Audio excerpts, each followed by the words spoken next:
ఈ మధ్య కాలంలో మోకాళ్ళ నొప్పులు అనేది సహజంగా చూస్తున్నాము, చాలా ఎక్కువగా ఉన్నాయి అనేది చాలా మంది అడుగుతూ ఉంటారు. దానికి ఒక కారణం అవగాహన, రెండోది lack of exercise and life style modification. మన లైఫ్ స్టైల్ దానివల్ల ప్లస్ ఎక్సర్సైజ్ తక్కువ చేస్తాం వల్ల నీ మీద ఎక్కువ లోడ్ అయ్యి దానివల్ల చూస్తాం అనమాట.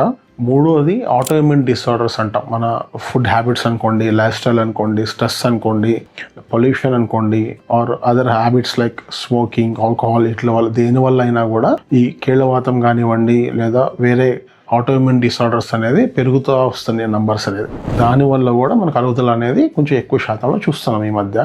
మూడోది నెగ్లెక్టెడ్ ట్రామా. మనం ఎప్పుడో పడి ఉంటాము, లిగమెంట్ ఇంజురీ కానీ మెనిస్కల్ ఇంజురీస్ కానీ అయి ఉంటాయి. ప్రతి పడటం వల్ల ఫ్రాక్చర్ మాత్రమే కాదు, దాని చుట్టుపక్కల ఉన్న సాఫ్ట్ టిష్యూ కూడా ఇంజురీ అయ్యే ఉండే అవకాశం ఉంటుంది. అప్పుడప్పుడు నొప్పి వస్తుంది, స్లిప్ అయినట్టు అనిపిస్తుంది, ఇబ్బందికరంగా అట్లా ఉందంటే మటుకి లిగమెంట్ ఇంజురీస్ ఏమైనా ఉందా లేదా అనేది కూడా చూసుకొని దానికి ట్రీట్మెంట్ తీసుకున్నామంటే జాయింట్ లైఫ్ని మనం కాపాడిన వాళ్ళం అవుతాం.